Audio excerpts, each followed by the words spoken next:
Welcome to lesson 15 of Learn Biblical Hebrew. Today we're going to look at another verse from the Psalms. It's a special prayer for the peace of Jerusalem. So that's what we'll be doing today. So here it is, the well-known prayer for the peace of Jerusalem from Psalm 122 verse 6. Sha'alu Shalom Yerushalayim Yishlau Ohavacha.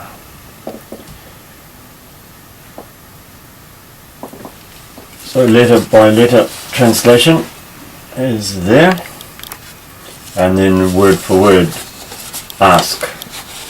So the first word is a new word, and the root is sha'al, and the u ending means you, plural, imperative. So the way we do an imperative in English is we just say ask. So ask, and here's the famous word shalom, peace.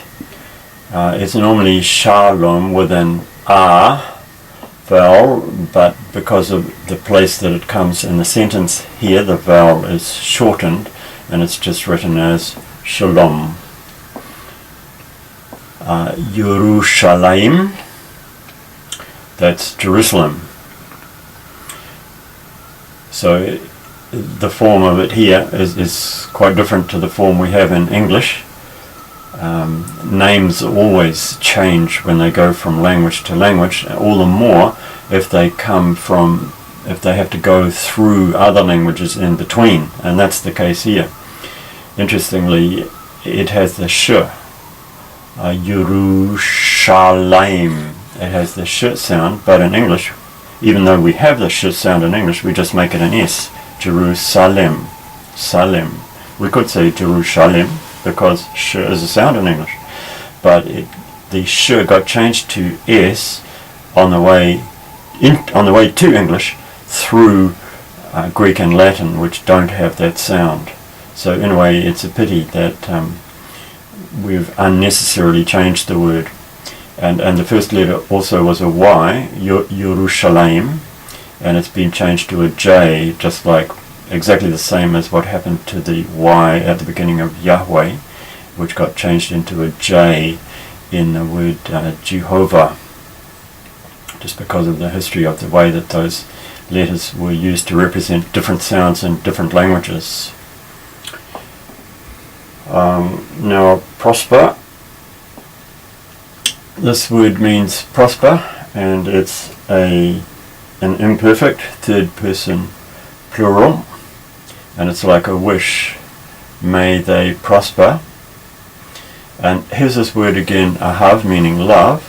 In this case, it's what's called a participle, ohav, those who love. So it means the people who love, those who love. And this here is the ending, which is a singular feminine ending, those who love you, meaning Jerusalem. So I've written those loving you, going a bit backwards here in the transliteration. And what will we do for translating this? Again, of course, there's many different options. Part of it's a matter of taste, but this is what I've written. Pray for the peace of Jerusalem. May those who love you prosper. So this is a word that we can take literally, for the peace of Jerusalem, meaning the city, the modern city of Jerusalem, but we can also take it as standing for the people of God. Pray for the peace of the people of God. Now, just one or two other comments in conclusion. This word shalom, people often say exaggerated things about that. They say it has a depth of meaning that no English word can capture. But in fact, it's just an ordinary word with a range of meaning, just like all other words in all other languages. So the range of meaning of shalom in Hebrew, it can mean wholeness, peace, prosperity, well-being. But another form of the word actually means repay, including revenge. So those who give an exaggerated idea of its meaning, deep, full, spiritual meaning, either don't know or ignore the fact that its meaning area also extends to actually revenge and the verb form of it. But in terms of translating it by the word peace, some people will say, oh, the English word peace is totally inadequate to get the depth and the richness of the meaning of shalom. But I would dispute that, because the English word peace hardly lags behind shalom and good associations. We say peace and harmony, peace and quiet, peace and prosperity. So the English word peace too is associated with all those things. So I don't think we should say that the English word peace is lagging behind shalom in terms of good meaning. There's another little interesting point here, is that this noun, Jerusalem, is actually a dual form. In Hebrew you have singular, dual, and plural.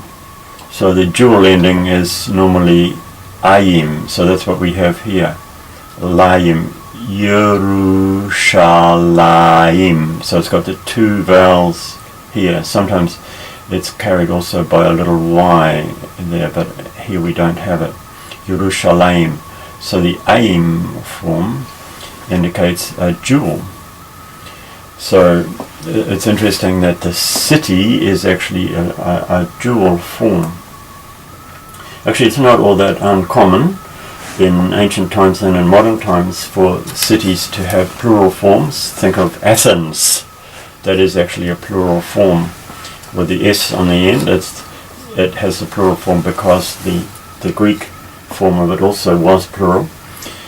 But that is really only a grammatical plural, in this case dual. And we see that by the fact that it's represented by a singular ending here. Those who love you, Jerusalem, you, is seen as feminine singular. What else can we look at here? Yeah, so ahav we had in our last verse, Deuteronomy chapter 6:5, lesson 14, love. But here it's a participle form with an object ending, those who love you. Okay, just a final comment. We notice the beautiful effect of the repeated sounds. That certainly is lost in translation. Sha'alu shalom Yerushalayim. The sh, the repeated L's and the sh sound, and also the repeated M. Sha'alu shalom Yerushalayim. So that's quite poetical with those repeated sounds being used there. And also the sh and the L are also repeated here. Yishlai, Yishalau, Ohevecha. So that's a good one to memorize. Again, as I've said before, rather than memorize vocabulary lists, memorize the words in their real context, because that way you're getting a more accurate idea about what the words mean and how they're used, and you're also learning real scripture as you do it. And you can pray this to God, because God understands Hebrew, and you can use this anywhere. Sha'alu.